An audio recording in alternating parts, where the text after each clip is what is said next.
So Vince will come back and introduce me in ways that might tell you something about me. But basically, I'm an instructor in Indian history at San Diego State. So San Diego State University is was one of the first. It was actually the second school to actually have a department of Native American Studies.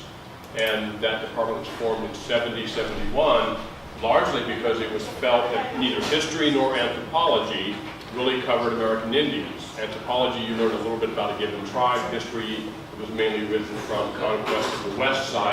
So they started their own department. I've been teaching there virtually every semester since 1990. I did start teaching there a little bit in the 18 seems like it. Yeah. In the 1980s. But mainly since 1990. So my background is both archaeology and history. In fact, before most of these homes were built around here, companies I worked with did all the environmental studies for the Oaks, for Palmerado Estates, for all of this. So I actually remember being out here in 1970 and talking to the elder, Mr. Rizzo, about finding archaeological sites on his property. Of course, that did not make him happy because he wanted to get some things built. And we said, well, we found some interesting materials here. So that's sort of the background. As Vince will tell you, my interest besides American Indians is archaeology, most certainly, and the historic period. I'm also a home winemaker, which is a good thing to do, rather than buy it in some cases. So we can talk a little bit about that. One of the things I do with my classes, especially freshmen, is find out how little or how much they know about the Indian people of San Diego County. If you've been around here for 20, 25 years, you've seen a really big change in the way Indians are perceived because of casinos. So now there's a belief that rather than being somewhat ignorant and poor and backward living on reservations, the view today is that they're all rich because of casinos. Right? So the point across America is less than 1 out of every 9 tribes have a casino. The other 8 are pretty much like they were way back when. Pine Ridge Reservation has an unemployment rate of 72%. Up in the Dakotas. Your life expectancy, if you're born on the average American reservation, without gaming is 48. That means most of us in this room would be what? Dead. We would be dead, most of us, or at least dying. So what I want to start out with is just some numbers, not to overwhelm you certainly, but we have the most reservations in San Diego County of any county in the United States. We have 19 reservations. They vary all the way from 6.5 acres, a mule, to Los Coyotes, up near the Riverside County line at about 140,000 acres, just about the size of Camp Pendleton. We have 3 major tribal groups, and I won't quiz you on this for spelling, but one is called the Kumeyaay. It used to be called the Degeno, so if you pick up a book written before the 70s, the Kumeyaay were called the Degeno. So pretend there's a map here, and we would have just about where we are right now, the San Diego River Basin, and from there north is a group called Luiseno. They are Shoshonean-speaking people. They speak the same language as Sacagawea, basically, and they're called Topic-speaking Shoshone. And then if you go to a Warner's Ranch, there's a group called the Cupeño, who traditionally lived there. And then south of here, and all the way down into Baja California for about 100 miles, Kumeyaay. Kumeyaay. Sometimes broken into 2 groups, Ipai and Tipai. Pai means people. Ipai means northern people, Tipai means southern people. So if I were giving you a quiz, then I'd say, gosh, what did you just hear? You just heard that we have 3 different tribal groups speaking 3 different languages in San Diego County. How different? A Kumeyaay from here used to be called Degeno, could go all the way to Santo Tomas, Baja California, and be perfectly well understood. Perfectly well in the way that I understand someone from Boston. Right? So I don't know why Cuba has an R on it. I don't know why it's Cuba and Havana and Habibati and Berbia, but that's what they say. So I can understand them. My friend Brian Mooney, I can understand him when he talks Irish Bostonian, I suppose. So he could be understood all the way down to Santo Tomas, or all the way to the Colorado River and into parts of Arizona. But if he went north of the San Diego River, north of Lake Hodges, north of Escondido, that group, the Luiseno and he, would share 4 out of 1,000 words in common. It's a very different language. It's beyond French and Russian, for instance. Why? Because they're different people than we've been at different time periods. So that's the linguistic background. People have been around here for at least 13,000 years. When I was in graduate school, it was 8,000, and we thought maybe someday we could find out about 9,000. So now we're back to 13. Have we found the first people? Absolutely not. I'd like to. I'd like to tell you I found the first one, but we haven't. Why? So some of you know there's a thing either called climate change or global warming, depending on your political persuasion and what you want to believe in or don't believe in. I'm not going to go there. But the ocean has been rising for 10,000 years, actually 15,000 years. So if you wanted to jump in the water 15,000 years ago and you were at La Jolla, you would have to go out 280 feet, because that's where the cliffs of La Jolla were, 280 feet west. That's how much the water has risen. It has not risen 280 feet, because it's a very narrow shelf, but the water has risen enough that now La Jolla is where it is, and Sunset Cliffs. But you would literally have dry land from 280 feet west. So if there were people living here 13, 15, 16, 17,000 years ago, where are they? They're under the water. I don't do underwater archaeology, and so I'm not likely to find them, and the siltation and the movement of artifacts is going to be so profound, I doubt if we can anyhow. So you could go home and tell people you had somebody tell you today that people have been around at least 13,000 years.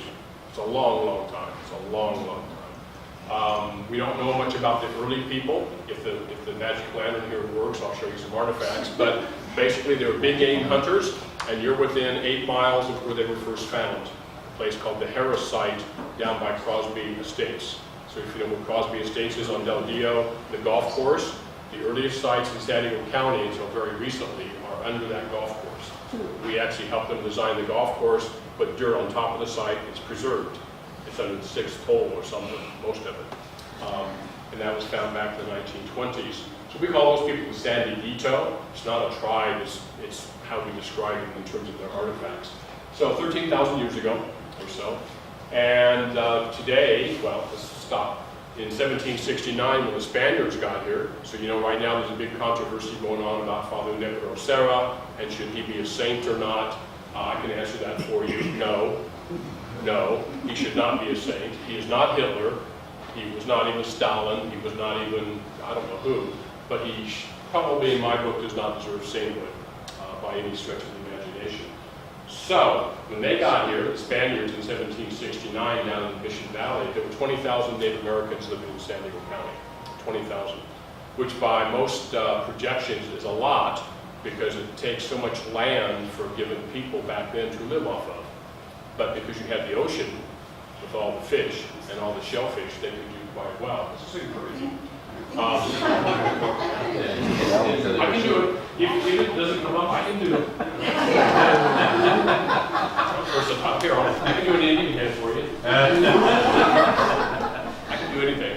So it starts with 20,000 people, more or less. They had, perhaps if the map comes up, names that you might be used to. Hawaii, Otai, which is actually Utai, Hamul, Hamashaw. The mountain range we have behind us here, we call Cuyamoc, is actually Aha Cuyamoc, which means it rains behind. And then one village I know you know about, we call it La Jolla, which if you pick up a brochure from the Chamber of Commerce at La Jolla, it will say this is Spanish for the jewel, the community of La Jolla, the jewel of San Diego and the crown, right? Actually, La Jolla is a Kumeyaay word, not a Spanish word. If you know any Spanish, there's no way La Jolla, the jewel, will be spelled that way.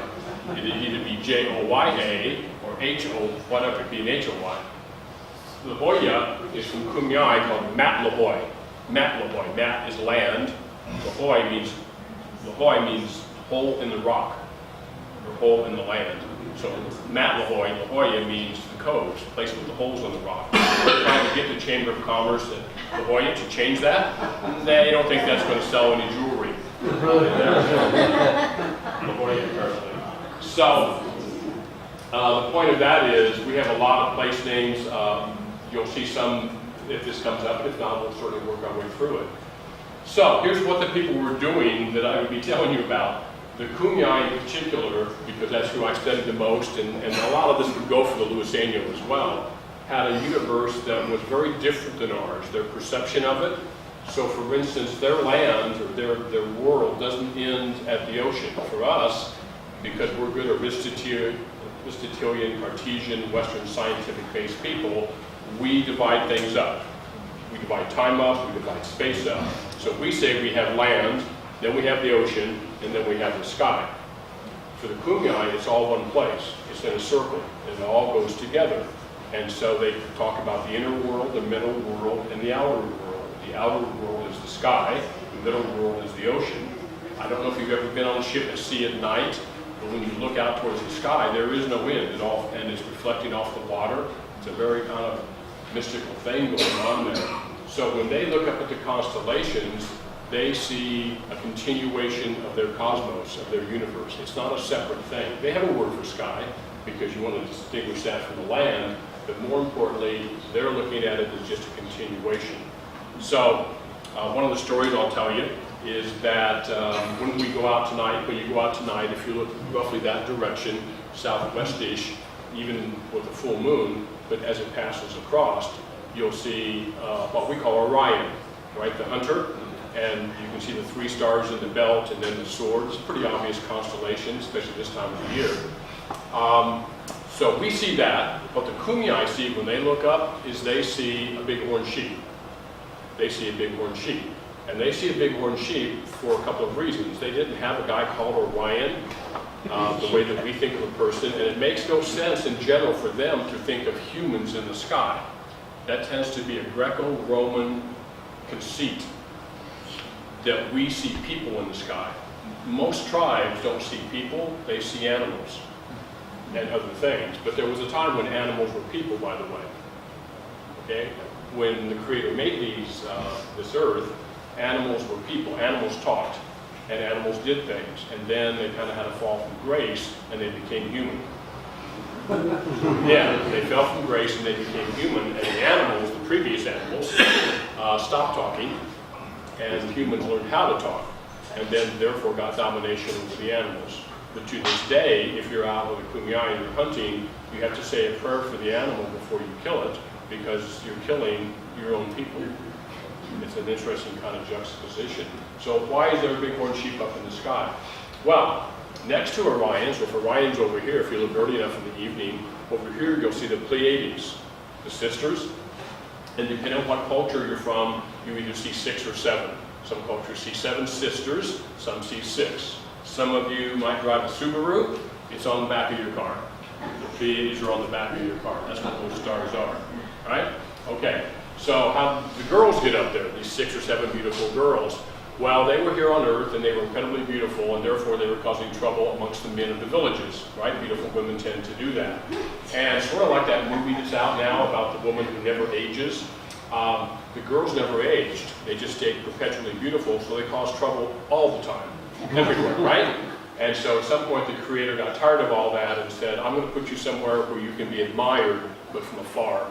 So they were put in the sky. So this is a case where humans were put there, but they were put there obviously not in the shape of women or the hunter, but as a cluster of beautiful stars that you can see.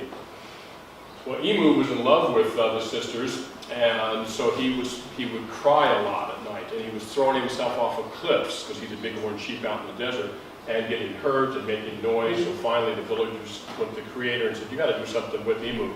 And so he said, fine. So he threw him in the sky. So Emu now gets to chase the sisters across the sky in perpetuity. Okay? I actually like that better than the Pleiades and Orion. Orion never made a lot of sense to me. Okay? So when you see the 3 stars in the belt, you get sort of your choice, because if you look at it with the 3 stars and then the sword coming down, you can sort of see the horns of a bighorn sheep if you wish. I actually find that easier to find than an entire man.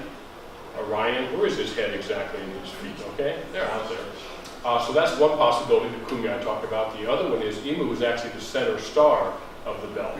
He's the brightest, and on either side he has guardians, making him safe to go across the sky to chase them. Because there's also an animal down here, a wolf and a coyote. And we know them as Sirius, one of the stars, and they're chasing him. So he's chasing the girls, the animals that want to eat him are chasing him, and it goes on and on and on and on. So there's your astronomy lesson of the night. We see Draco, they see a big snake. So they don't see a dragon because they didn't have dragons. Cultures only see what they know. You know, you don't make up something you don't know about it to make a constellation. So they see a large snake. And in Kumeyaay culture, snakes are good, by the way. In most Western civilized culture, if you show little kids, because I used to do this when I would go to 3rd and 4th grade classes, and show them a snake, kids go, ooh, ooh, they don't like snakes, generally. Because they've been warned about them, and indeed some will bite you. But there's also that whole Christian ethic. You know, things went bad after there was a snake in a tree. And worse than a snake in a tree talking to Eve, it was a talking snake.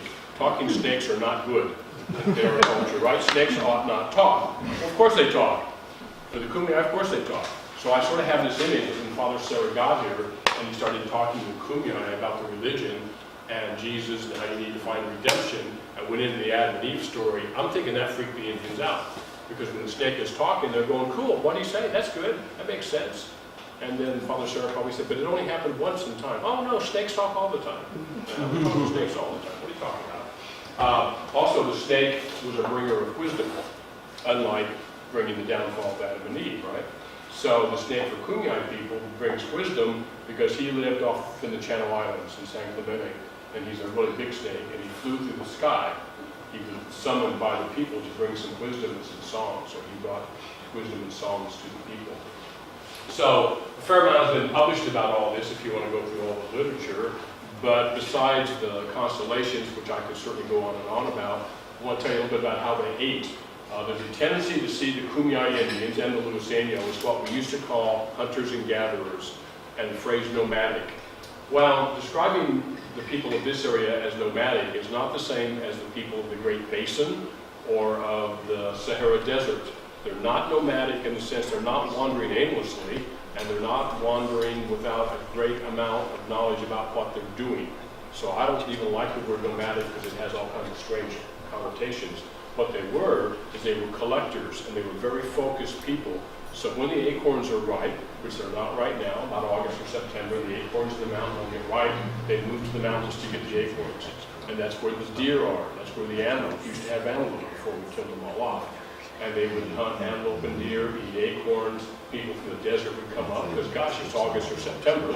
Let's think about that. Cuyamacas or Ocotillo, right? Cuyamaca or El Centro. I'm thinking I'm moving to the mountains. So they would all move up there, they would marry off their young daughters and their young men and have big fiestas, and they would stay there till the first big snow, till it got cold. So all the way through September, October, November. This year they would have stayed there most of the year, right? Most of the year. And then they would have moved back to their villages, of Powai or Pamu, up near Ramona, and start the whole cycle over again. But as they're moving across the land, they're collecting rocks that they can make stone tools out of. They're bringing whatever material they might need to try to continue their lives, basically. So a lot of acorns, a lot of deer, antelope, and rabbit. A phenomenal amount of rabbit. How do you hunt rabbit? Well, I could say carefully, but that's not actually true. A couple ways to hunt rabbit. The easiest is set the grass on fire. Set the grass on fire, and on a nice windy day, preferably not a Santa Ana day, preferably a day when there's an onshore flow, and you set the grass on fire, you make a bunch of noise, and at the end of the canyon, there will be young children with clubs, little sticks and nets. The rabbits are freaking out, they're running up the canyon, you catch them and you beat the hell out of them, and you've got rabbit stew. Well, not yet. You've got the rabbit for the rabbit stew, right? So the beauty of that is, how many calories have you expended to get rabbits? Virtually none. But more importantly, you have burnt the grasses and the vegetation and controlled the fuel load. So the Kumeyaay controlled, they did not have fires like we have, because they controlled it. They did controlled burns every 3 or 4 years. The Spanish documented this in 1770. They came into the area and said, well, today, near Los Cristianos Canyon, in Camp Pendleton, the Indians were burning to chase rabbit and deer. They were doing it to chase rabbit and deer, but they also knew that if they kept the fuel load down, then when there is a fire, it doesn't burn down the oak trees. It doesn't burn down the big vegetation. We could probably learn that lesson, and I say this as a person who lost my house in 2003 in Ramona. I wish some Indian would have come and burnt Ramona. Not the way he got burnt that time, right? So, they also ate a phenomenal amount of shellfish and fish. So an archaeological site that I dug right under 805 and 5, where the coaster station is off of Roselle Avenue, 32 species of shellfish and 20 species of fish. What kind of fish? Not just the kinds in the little inlets. They were doing deep water fishing in little balsa canoes. Basically, very small canoes. They had small harpoons. They had fish hooks. They also used nets.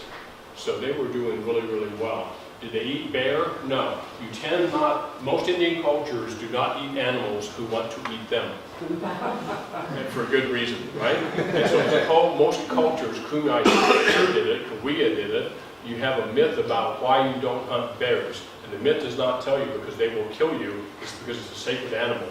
It's a sacred animal. You can get a dead bear and you can occasionally kill it to get its claws and its teeth, but you don't go out hunting bear because bear are out hunting you, right?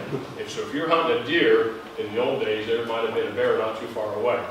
So, if you saw the top of this, it would say the Archaeological Tower of Babylon. So here's what we do as archaeologists, I'm not going to spend a lot of time on this, is we go through, there you go, the Tower of Babylon chronology. We go through and we make up all these names. We make up all these names down here. So what I'm talking about right now, the earliest people were the San Diego down here, or the Harris site, the Del Dinos area, the San Diego, and then we call the middle group the La Joyan, and then here we are today, what used to be called Vigenio and is now called Kumeyaay. So you have all these different archaeologists naming all these different things. They're all the same. So the example I use for my students is this. Well, I'll ask you, how would you typify our period right now? If it's 30 years from now and we're looking back on 2015, what would you call the American people? Besides stupid. Maybe we're in the Kardashian period. We could be in the Kardashian period. I would hope not. I would hope not. We tend to do it sometimes by presidents. We talk about the Nixon period or the Eisenhower period. But we tend to do it based on technology. So I would suggest we are the computer age. We are the internet age. We are definitely the internet. Whether you like it or not, whether you have one or not, we are in the internet age. Before that, let's say 20 years ago, we were probably the computer age. At one time, we were the plastics. We were the aluminum, so we were defined by our technology. World War II was huge, no doubt, so we would talk about that time period. So this is all we're doing here. We're breaking up cultures that have been here for 13,000 years by what they made. And more importantly, what they left, because we are not finding a lot of perishable materials. So one of the things I get in with my students is, so think about your backpack, because they all have these giant backpacks or bags. In that bag is all this stuff that represents you today, your life. But how about if it rotted away? What would be left that we would know you from? We'd know you from your buttons. We would know you from maybe a big pen. I kind of jokingly say maybe you've got some drugs in your bag, and the drug goes away, but the paraphernalia is left. Maybe you have a Christian cross, maybe you have a Star of David. So we're going to try to interpret you 8 artifacts out of the 50 in your bag. Is that fair? No. But it's a glimpse. It's like a little snapshot. So we can do the next one because this drives me crazy. Okay. All right. So, perfect. So, actually already covered this. So here we are. The language of the Kumeyaay is all the way out to the Colorado River and down into Baja California. This is a very provincial map. The world stops at San Ysidro, right? Because that's how we do it. So it's called the human language with a Y, not human, as I get on some tests sometimes. Well, they spoke the human language, really, versus Blue Jay language. And then the Luiseno are up here, the talking speaking, and you go on and on and on. So California has the most languages of any state in the Union. We have 86 languages. We used to. We're down to about 79 now. Some have completely vanished. So we have every language spoken anywhere in America plus one. There's a little language sitting up here that is only spoken in California, and it's only spoken by 6 people now. It's going to last about another 10 years, probably. So, in theory, an Indian could go anywhere from California and go back, or reverse it. Somebody from all the other languages of America could come to California and find someone to talk to. We're an extremely diverse state. And if you think about the landform that California represents, you can kind of see some patterns here, inland valleys. So this is a whole lecture in itself. Okay. And then closer scale, here we are. So Out here is Malloy, land of hole in the rocks. So you can see that what I've done on this map is I've taken the concept of Kumeyaay, starting down here in Santo Tomas, goes out here towards Lake Cahuilla. Makes a little funny thing here. So, and I've broken it into Ipai, Tipai. So where are we on this map? Well, we're kind of like right here-ish. So we're in Ipai territory. You're in northern Kumeyaay, Ipai territory, versus Tipai. And then we have Kokopah out here, which, by the way, when you get into Baja California, is called the Cucupah, the Kokopah, and then the Pai. This is a village that's up. You can hike through this village if you're prone to hike. This is part of the Ramona Grasslands project. I don't know if you know where that is, but it's right by the airport, just west of the airport. So this beautiful valley was originally slated for 356 homes and a golf course. And a client of mine, back when I did environmental studies, I'm retired now. I only teach and write and give lectures on Saturdays. But back when I was a working person more, or at least differently, a client of mine, who was a good friend of mine, came to me, said he and his son-in-law had purchased this property, 680 acres, a square mile plus 40, right next to Ramona Airport, north of Highland Valley Road. And here's what he wanted to develop on it. And my friend's name was Skip, and I said, Skip, I just got to tell you, this ain't going to happen, buddy. You're not going to get a golf course in Ramona. I can guarantee you that because of the water table and all kinds of things. And this grassland out here that you want to put the golf course on, there's gnat catchers out there, there's Kino checker spot butterflies, there's stuff that's just going to drive you crazy. And he showed me a picture. I said, you see these holes in the rock? This is not good for you. This is not good for you. These are mortars where Indian people ground acorns 1,000 years ago. I've been on this property. It's a village. Ah, well. So we started his environmental study, and 3 years later, and I like Skip. I don't get Christmas cards from Skip anymore, but I still like Skip. So $900,000 later, in 3 years, he sold it to the county. So if you like open space and you like hiking trails, this is a success story. If you think that I'm a socialist, antichrist, tree hugger, Greenpeacer, stop development person, then you don't like this story, right? Because this is exactly what can happen when you buy land and don't look into it, frankly. And I like Skip, but I don't know what he was thinking. Thinking was the key word. Okay, so that's fine. So this is the kind of house they would have been living in. It's called a wa, so this is your Kumeyaay word of the day, is wa, means house. So anytime you hear the word, the phoneticized sound of wa, it means house. And so there's a whole bunch of Kumeyaay words on the land that have wa in them. Watai means big house, and on and on and on and on. The beauty of this kind of house is that it's made out of a superstructure underneath here of cottonwood branches made into a frame, and then you go out and get Youngest grass and other grass, and you make mats out of it. So there's actually mats, so if you look really close, you can kind of see, and then you sew them on. And that way, if it rots out, or if the road needs it, or there's a fire, a little bit, you pull off that mat, put on a new one, repair the thing. This would have been dug out underneath it by about 3 feet, so that you bend over slightly to walk in, then you can stand up. And this is up at Campo. There's a boya, a pot sitting out there. I saw you had a shirt of one over there, and a basket. The Kumeyaay were famous for making baskets, and incredibly beautiful baskets, not so much pottery. Those cultures either do really beautiful pottery or beautiful baskets. They rarely do both. Yes?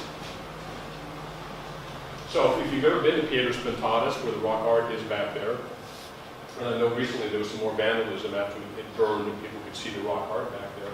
This is what the top of the hill looked like in 1970 when we did a dig there. And we actually went in and cleared out all the brush. Each one of these are rooms. They're stone rooms. There's a room, there's a room, there's a room. And then each one of these would have had that thatching over top of it. So if you stand there and look at the rock art and you look up on that hill behind you, it's almost like an apartment complex. And we found 30 of these rooms. So 30 of these little houses out there. It's a very important village. Next slide.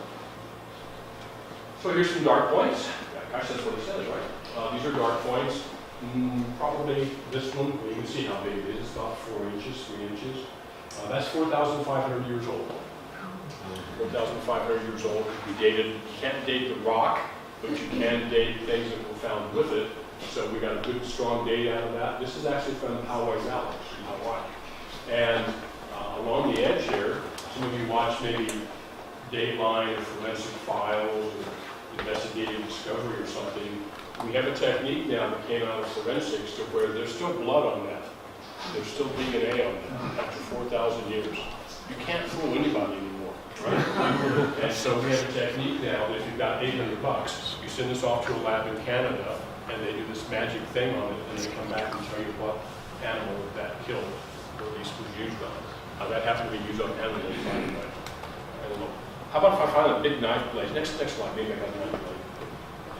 No, I don't. Pretend. Pretend this is a knife blade. This happens to be an arrow point. As you can see by the scale, 1, 2, 3, it's about this long. This is a dysfunctional arrow point. It was not made to ever shoot at an animal. It was in a cremation. Because the kumbia cremated the dead. Okay? But how about if that were a knife blade, like this actually is, and we found rabbit blood on one side and human blood on the other side? What's going on there? Yeah, he cut his finger while he was using it. Exactly. They cut their finger just like I did. Okay, they cut their finger. So they're doing something with a rabbit, the blade slips and some human blood gets on it. Because if you're going to stab somebody, it's going to be on both sides. Yeah, you could probably cut somebody with just one side of it, perhaps.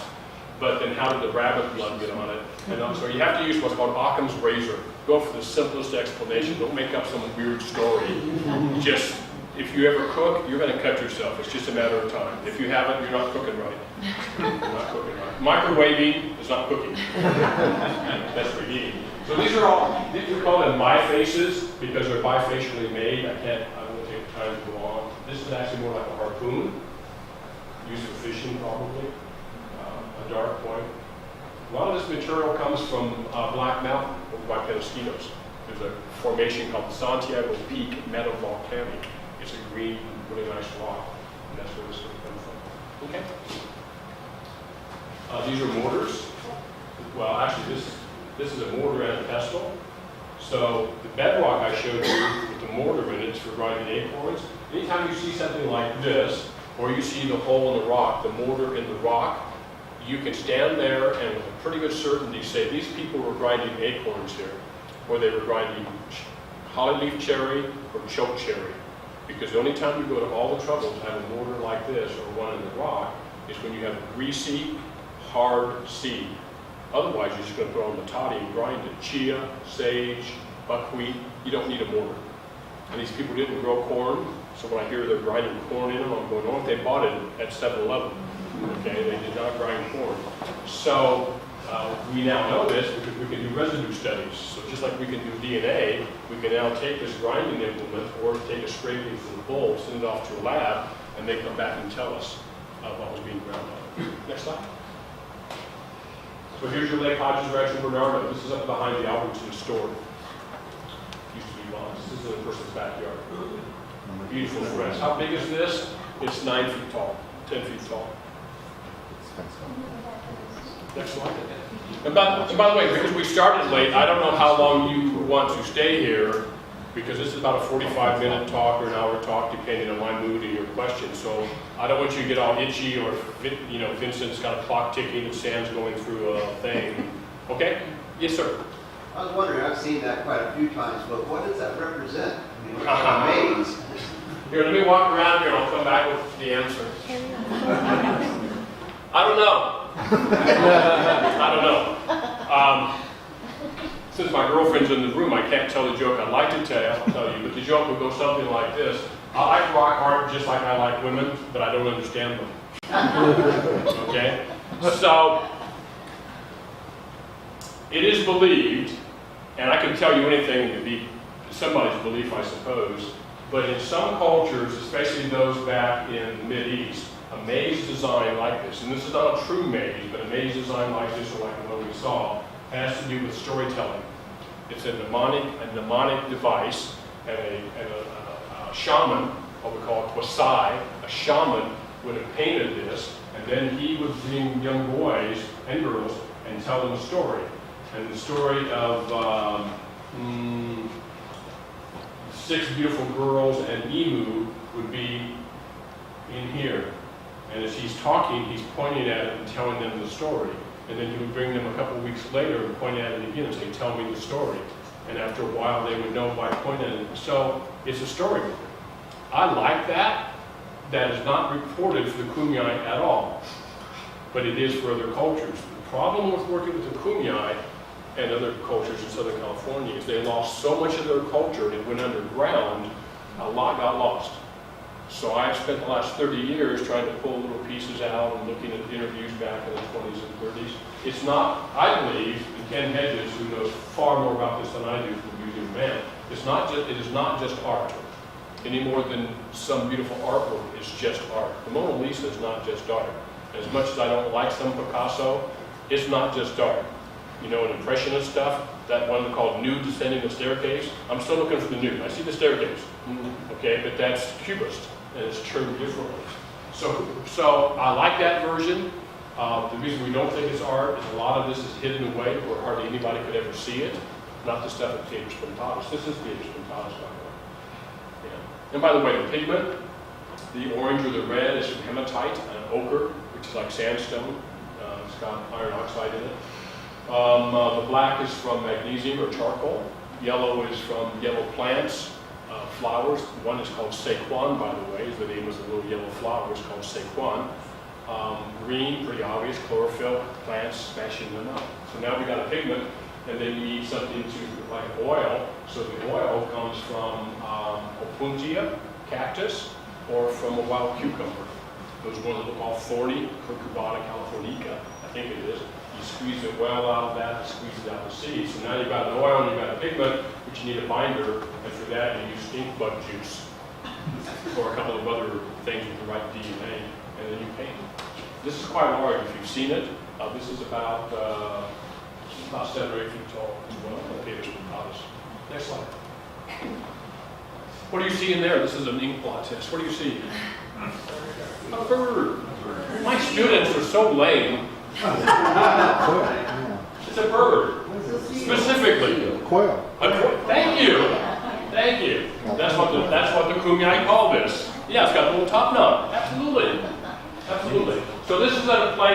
If you, the Rancho Bernardo Historical Society, want to sponsor a trip into Baja California, you will not be beheaded. The cartels will not kill you. We would go through Tecate, make a left in Tecate, not even bother with Tijuana, and it's not Tijuana, by the way. We're not going to bother with Tijuana.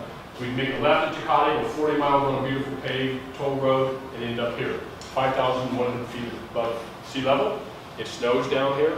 This is called La Rumorosa. It's the Spanish word for it, which means the murmurs, where the wind blows through these pine trees. These are La Rumorosa pines, and they're related to Torrey pines. They're endemic to this area. The Kumeyaay call this area Valley Where the Rocks Move. And so, having been down there with tribal elders over the years, and tonight would be a perfectly good night with the full moon, with the clouds moving and a full moon, it looks like these rocks move. So to the Kumeyaay, this quail moves sometimes. Back in the 60s, 70s, I went down there. I'm pretty sure the quail moved. We're not going to go into that. Huh? No, I'm not going to talk about that. I'm going to pretend this is my class at school. Okay. So here we are, and this is hard to see because of the lighting and such, but it does show you some of the major villages that were in existence in the 1760s. So here's Otay, Hamashal Junction, Amul, where they're building the new casino, Sequoia out here. Then let's move up to our area, Hawaii, right here, and then San Bernardo. So I put the arrow right on top of this. So Senora Pichukar means reclining woman. So next time you are down by the Crosby Estates, that golf course, by the fruit stand, pull over. Is the fruit stand still there? Yeah, I think so. Okay, so pull over the fruit stand and look due west and look at the mountains. And if you don't see a reclining woman, you haven't seen a reclining woman. That's all I can tell you. And that's the Kumeyaay word for it, a reclining woman. And then this is Pamu up in Ramona. It's not Pamu, by the way, it's in fact Pamu. And so this is part of a project I've been working on for a long time. I hope to have finished up by the end of the year. I'm up to about 500 Kumeyaay place names for San Diego County. Almost everything had a place name. Place where coyotes slept. Place where the rocks rolled down the hill. And by the way, we call it, the Spaniards call this lagoon up here, Agua Hedionda. which means stinking water because of the algae and the moss. So we call that lagoon Awa Hedionda. Kumeyaay called it place where the stinky water is. So it's a name that's been around a long, long time. Next slide. So there's some of the 350 place names back when I was doing this one. This is on a website. If you go to kumeyaay.com and you call up history of Kumeyaay or something, this map will come up.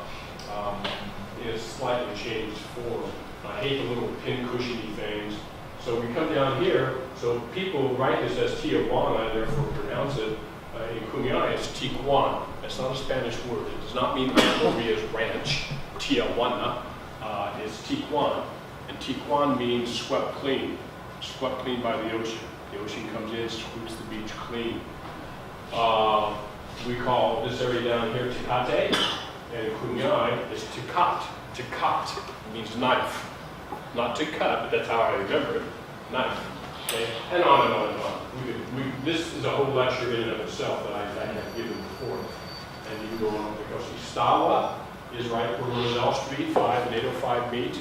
Istawa. And it means over the word. Over the word. The wa, Istawa, is the word. And on and on and on. Next slide. So here's some place names of places that you might know. So Watai, we've already talked about, the big house. Hakuash, water stinks. We call it Hauriandona. And you can read the rest of these as you go along. All right. This is Goose Valley. So if you go out on 67 past Ramona, right by Magnolia, and right by the gas station when you're leaving Ramona and you look off to your left, this is Goose Valley. Its own Kumeyaay place name.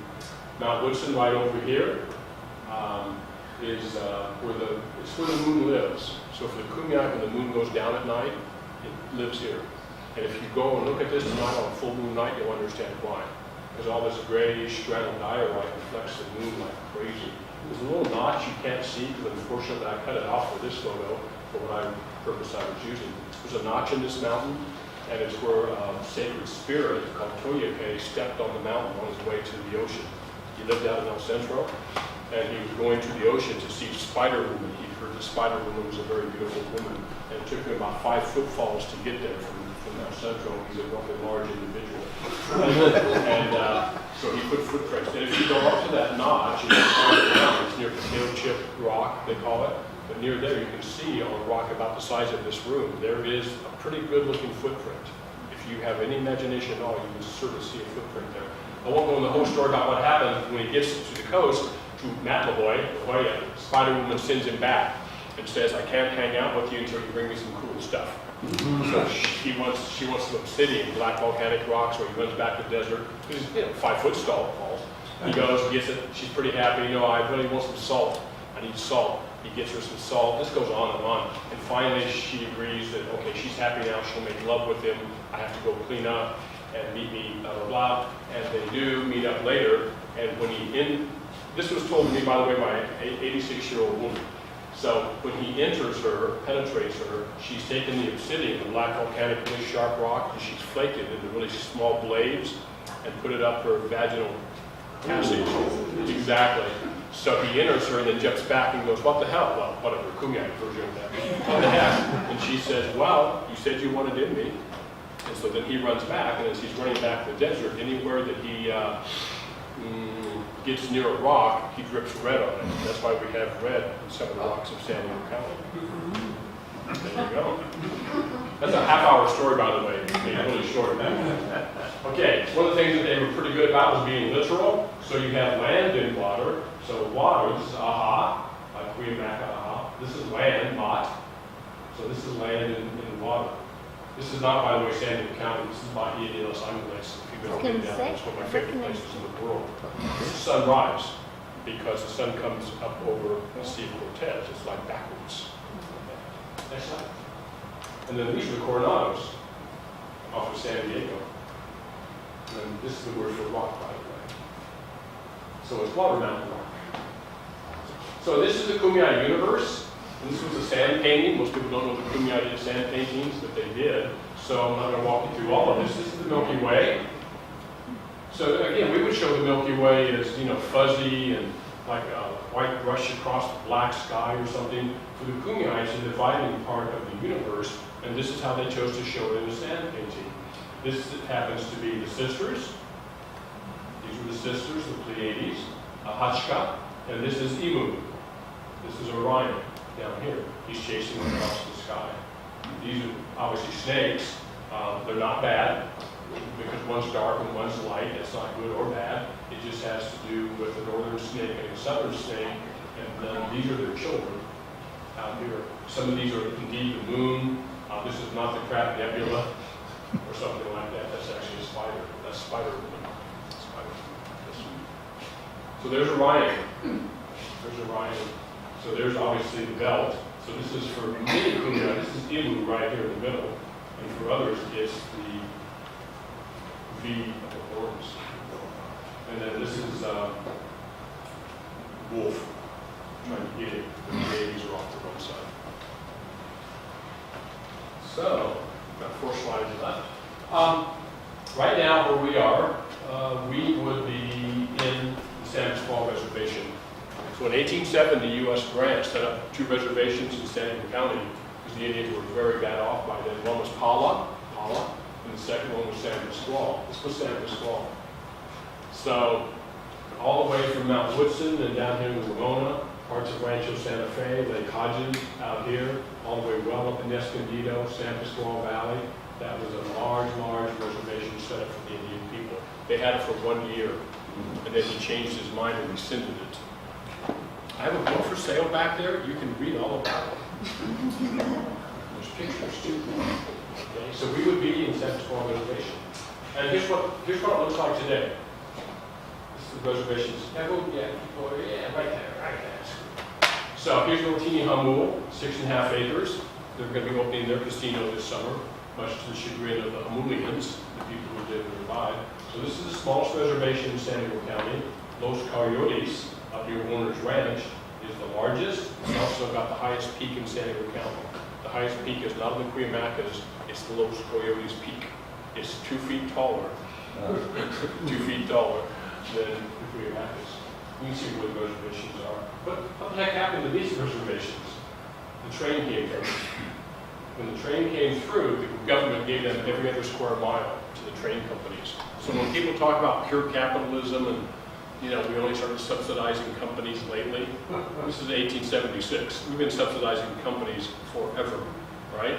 And so they got every other square mile. But I would call your attention to this town here called Palm Springs.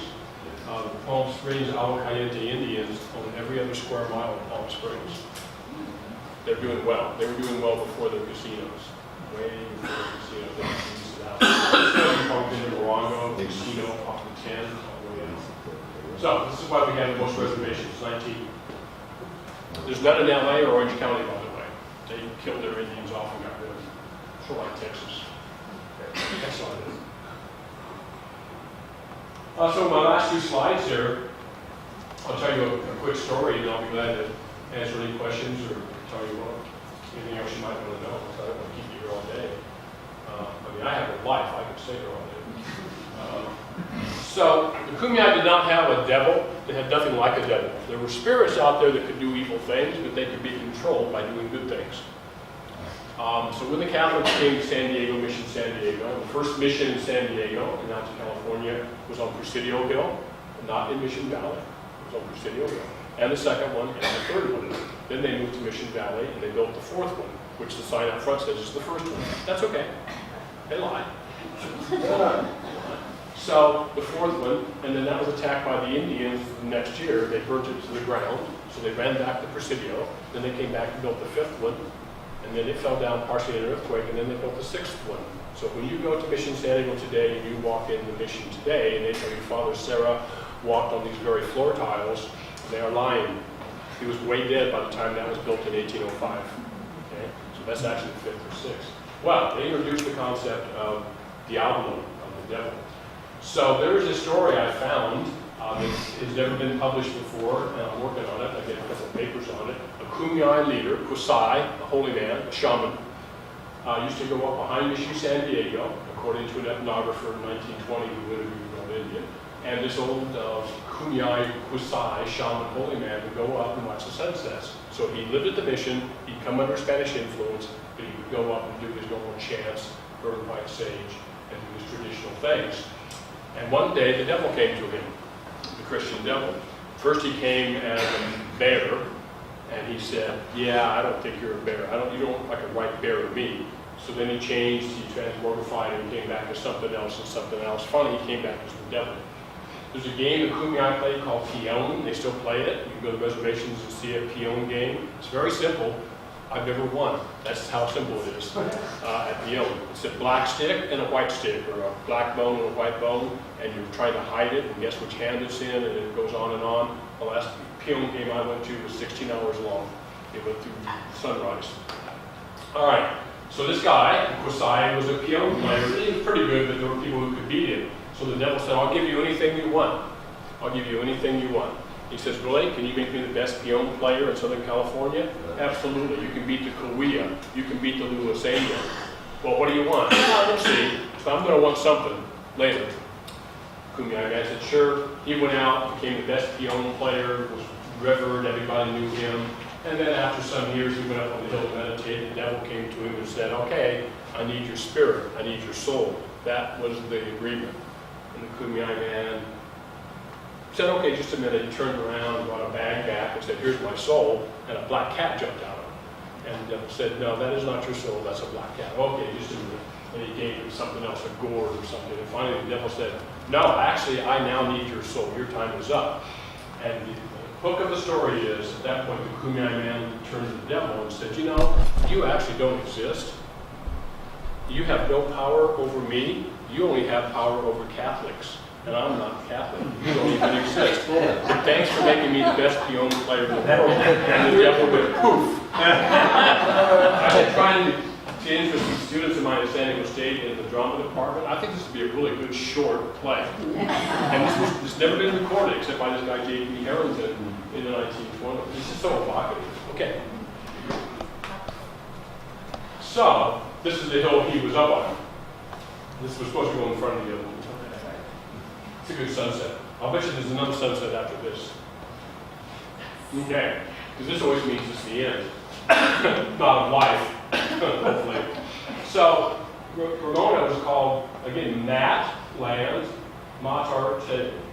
Te means a plateau or a valley, so it's the flat valley, the big flat valley, or the large flat valley, basically. So, because we started a little late, I really appreciate your perseverance in doing it. I could have talked, but this makes it so much better. I'll be glad to answer any questions.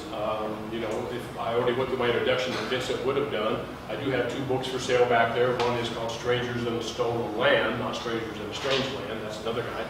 Strangers in a Stolen Land, and it's specific to the Indians of San Diego County. So in the interest of full disclosure, if you're looking for a picture of the Indians of America, that's not the book. It's specific to this area. It starts with archaeology and moves through the 1930s and 40s.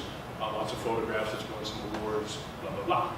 And then next to that is if you know anybody who Ramona and you want to get a really cool gift, there's a history of Ramona that I wrote. Or if you're interested in Ramona, it's a pictorial, has very little reading. Just little captions underneath it. So, yeah, do you have a question? I do. We were fortunate enough to go into the cave paintings through Baja, California, and these Indians were out there 14,000 years ago. No, well, 14. Yeah, I meant to follow up on that. You can go by yourself to see these cave paintings because it's actually the first archaeological national park in Baja, California. You can go by yourself. If you go to a website, look at La Rumorosa, I can tell you other ways to get there. You can go yourself. There's actually a guide there who speaks pretty good English. Oh, there's multiple cave paintings all the way down. What I'm asking is that a different group of Indians, and who are they? Completely. Yeah, these are not the giant cave murals that you see down in San Francisco, or the ones you see at Catavina, or the ones you see at Bahia de los Angeles. These are in rock overhangs more than they are caves. And while there are some figures, some anthropomorphs and animal figures, most of these are abstract. They're big circles, they're squares. They're very, very vivid. They're very, very vivid. What I was going to mention was if in the future the Historical Society wants to do this, occasionally with groups, I would take groups of people down there and give you a guided tour, as long as you cross my palm with some silver. But if you want to do it as a fundraiser, for the Historical Society, and it's kind of a neat thing. And before I answer her question, on the 16th of May, the San Diego Archaeological Society, and I hope you've been to their building in the San Pasqual Valley, most people drive right by it, but the San Diego Archaeological Society is now having a speakers bureau, and the second lecture is going to actually be me giving a tour at Presidio Park on May 16th, Saturday. So if you're interested in the Spanish period, we're hardly going to talk about Indians at all. We're going to talk about the first Presidio in Alta California, the first mission, who was there, who's buried. There's 220 people buried under that park.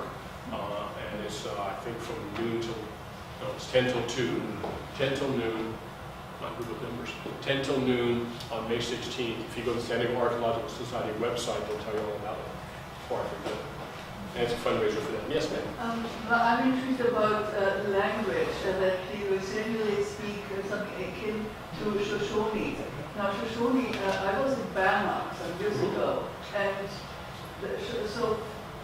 and between Idaho and here, there's so much in between, language-wise. How did this happen? The belief is, if you didn't hear the question, I'll repeat it within the answer. The belief is, the scientific belief, not the Indian belief. The scientific belief is people came across the land bridge from roughly Siberia and Asia. And that's why Indian people are a mix of Mongolian Asian DNA and Siberian DNA. These people came across this land bridge that linked up to Alaska at one time and came down into what's now Canada and into the Great Plains. And at that point they split. But it had taken them thousands of years to do this, and they started developing their own languages. And then once they got into certain areas, they continued their new language or their changed language based on things they saw, experiences. And so the Shoshone people, if you think about the area that they occupy, if we went back to that map, we don't have to, a lot of it's pretty arid, it's pretty, not desolate, it doesn't have the resources maybe in some other parts.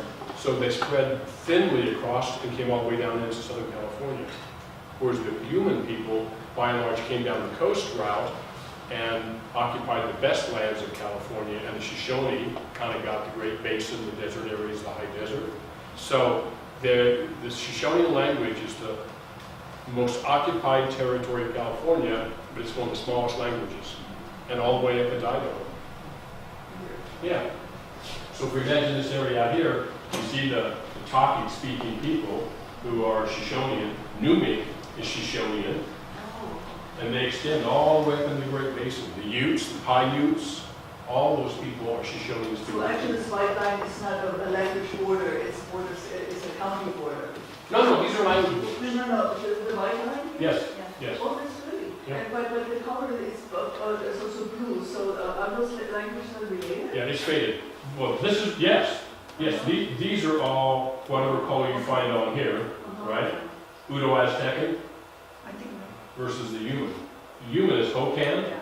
So this language, all the way up here, up into here, the Yuman, which is Hokan, Kumeyaay, is the most spoken language in California amongst Indian people, even though it's a relatively small area because they were driven out. The Numik, Takik, so think of this as Spanish and Portuguese both being Latin languages, and then think of the Uto-Aztecan as being Latin. So Latin, but then Spanish and Portuguese. But they're spreading very, very thin, all the way up to Bannock and Death Valley. Yeah. I would get your perspective on the alternative scientific view, which is water crossing. So using the Pacific, the actual, the kelp forest and going to Right. the kelp forest and all the Pacific Rim. I like that. Yeah, they're not mutually exclusive. I mean, a lot of this is they're made of both. Well, yeah. And anytime an archaeologist or an anthropologist puts a line on a map, it's wrong because it was fluid. This is what it looks like in 1920 when Alfred Kroeber came down from Berkeley and sent his graduate students running throughout California, terrorizing Indians with tape recorders and notepads. This is very, very approximate. So while I'm here and talking about Kumeyaay more, I would tell you this. I believe that Kumeyaay at one time went all the way up to San Luis Rey, to the San Luis Rey River. And I think later, the Shoshone-speaking Luiseno pushed down into San Diego County. If I were up talking to Luiseno, I would not use that story. Because they say they have been there forever, and the Kumeyaay never controlled that territory. Battle Mountain over here with a cross on it, did it have any Indian significance? No, other than the fact it crosses on the wrong hill. Yeah. The Kumeyaay probably used that as a lookout, but by and large they lived in the flatter valleys, and there are sites at the foot of it, but not on the hill itself. And the plants, there it's mainly coastal states, chaparral and such. They might have harvested some plants there, but other than that, it's never shown up in any document that hill had any spiritual significance to it. Black Mountain does. Coles Mountain, which we used to call Cowles Mountain by San Diego State does. Tecate Peak does. Woodson does. Obviously San Jacinto does. The one that we see snow on sometimes in the winter. San Jacinto is where a creature lives named Cockreets, and he comes down and swoops up people and takes them back up there and pounds them in his motors. You can hear the thunder at night. Starvation Mountain.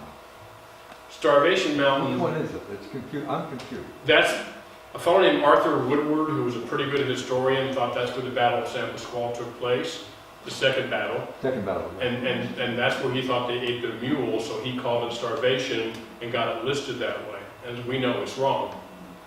Where is that spot now? Is it the present Mule Hill or? No, it's actually on a map. I think it's also called Battle, whatever you just said. Battle Mountain. Yeah. Battle I thought Mountain there with were the two cross. events. One was Battle Mountain, the other one was Starvation Mountain. I thought there were two. I just know they're both wrong. Well, the Battle of Bunker Hill was not fought on Bunker Hill, right? It was on Breeds Hill, the next hill. Other than that, perfectly good. Yes? So you mentioned, it establishes DNA links, going back to Mongolia. Have they been able to do the same thing in languages, or just too many years past? Are there any similarities to old languages there, and what's... No, because you're probably looking at 20,000 years. That's a long time. Right. And so think about how much English has changed since since Chaucer, and even before that. So no, there's virtually no good links. People for years thought there was, but now that we've done enough studies and gone back over and listened to old tapes from the 1900s and how people wrote down things, we realized there's a thing called environmental determinism. And you tend to adapt to your environment, and you develop words and a culture because of your environment, not the reverse. Your environment affects you. So down here in San Diego County, there is no Kumeyaay word for salmon. If you go up to Oregon and Washington, salmon is a big spirit. Women go to bed at night and dream salmon dreams. No Kumeyaay woman went to bed and dreamt about salmon. They did not dream about bison, right? But for the Lakota Sioux, bison is Tatanka, the great spirit. So what happens is your language develops out of your culture around you. So I'm not a surfer, but if I went out with some of my students and looked at the beach, I'm going to see a couple styles of waves. They're going to see all manner of things in that wave, right? Oh, that one's blown out, that's got a good curl, that's more south-facing. They're going to have this whole vocabulary. So even though we both speak English, they perceive, there's a theory called the Warp-Saphir anthropological thing, that language affects your culture. Because once you start thinking of things in a certain way, if you're a skier or a snowboarder, the words you have for snow are amazing. I'm an amateur winemaker, and I've actually been a judge of winemaking. Wine people are dorks when it comes to defining a wine. They swirl it, they go, I'm getting essence of cedar, and it's got a little mouth feel of tobacco, and I'm getting just a hint of chocolate. You pick it up and go, red wine, right? So we can't trace into languages directly back. We can. Every DNA in America and Native American can be traced to one of 6 villages, one of 6 areas back in Mongolia and Siberia, which drives my Indian friends crazy, because their view is they have always been here. They'll say, some look more or less than Mongolo. If I'm dealing with Navajo, and they say, do I look Asian to you? I'll go, yeah, actually, you look way Asian to me. Yeah, you do. And if you give me your DNA, I can prove it, right? But many tribes of Kumeyaay, I don't even start with the land bridge when I'm talking to the Kumeyaay. So I'm giving a lecture in a couple of weeks out of Ramona. They did not come across the land bridge. I'm going to say, your creator made you, and here's the story, and we're going to start there. They will ask me, because they love to torment me, halfway through my lecture, they'll say, yeah, but don't you believe we came across a land bridge? And I go, I'm not talking about that today. Yeah, but don't you believe? I don't know, I believe in the Easter Bunny. I'll try to divert them, and finally I'm going to go, most scientists believe the Native American population came across a land bridge. And then they're going to say, and how about you? And I'm going to go, not today. Not today. So the British had really cool blades, they just did shitty things with them. Right? They killed a lot of people with them. So when I get into who's civilized and who's not, the life expectancy, by the way, in Europe in the 1700s was the same as for Indian people, 45. So the Kumeyaay never had plagues until the white man came. Yeah. Yes, sir. Did they have a bow and arrow? Yeah, absolutely. The bow and arrow came in about 2,000 years ago. 2,000 years ago. And that was worldwide pretty well. Yeah, actually, there's a thing called independent invention, and through some mysterious thing that happens, at a similar time throughout the world, agriculture starts at 8,000 years ago, roughly. Bows and arrows tend to get really developed about 2,000. The atlatl, which is a dart thrower, comes in about 5,000. In different places, and clearly these people aren't talking to each other.